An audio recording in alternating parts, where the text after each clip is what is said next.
Well, greetings and good morning, Business 20 students. This is week number 6 in our 16-week course in business mathematics here at Norco College, spring 2026. This week, we're going to be looking at an exciting chapter, chapter 10, on simple interest. And you will be utilizing, once again, that triangular or round formula that I had been giving you up to this point, where it has the interest. It was the portion formula. So you had your base, you had your rate, and then you had your interest. And then we looked at one that was a little different for your trade discounts. We did your net list price plus your discount percentage rate led to the discount amount. And so we were using that in multiple ways.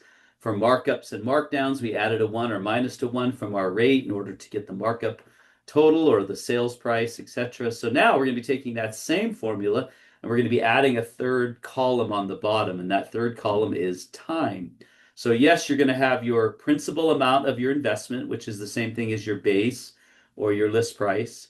Then you're going to multiply that by the rate, which is how much it's going to grow or whatever, how much it's going to earn interest.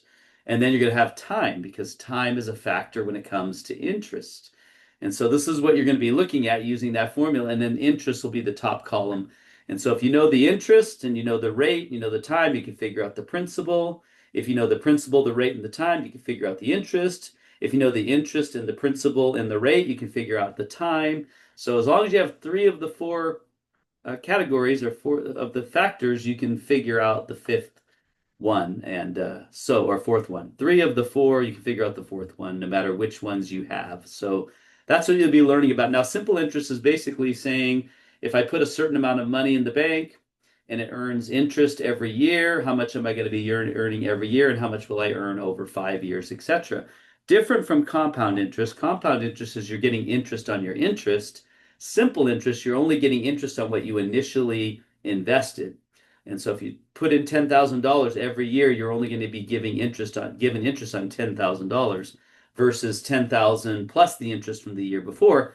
That's what we call compound interest. We'll be looking at that a little bit next week. So let's go ahead and stop sharing our screen here, and let me go ahead and enter our class in Canvas. So here we are on our homepage.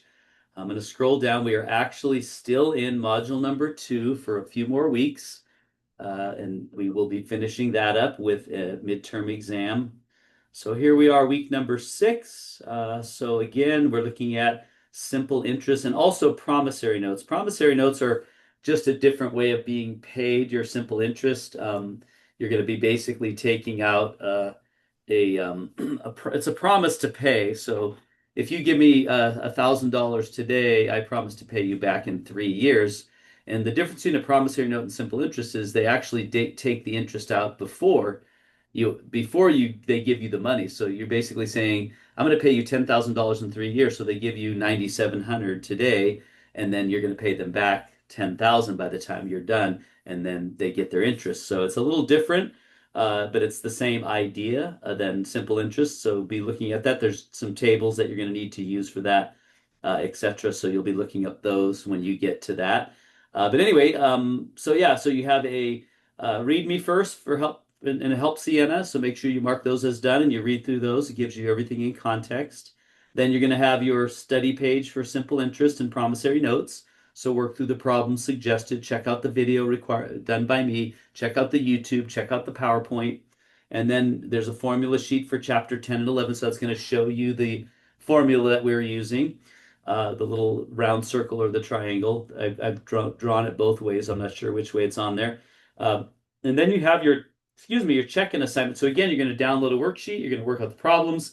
Then you're going to go in and start the quiz, which is the homework, and the check-in. And then you're going to input your answers by using the drop-down menus. You're going to upload your worksheet at the end there. It's the same as every other week. And so that's worth 10 points. And then you have your quiz on chapter 10 as well. And then don't forget, you did start last week a case study.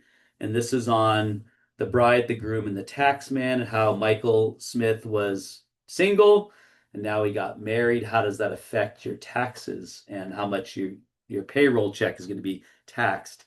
And so work through that using the percentage method of payroll taxes.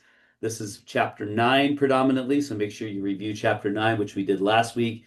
that's going to best prepare you to do that assignment. But that you have a few more weeks to do it if you've not done it. So that'll be moving down here as well later.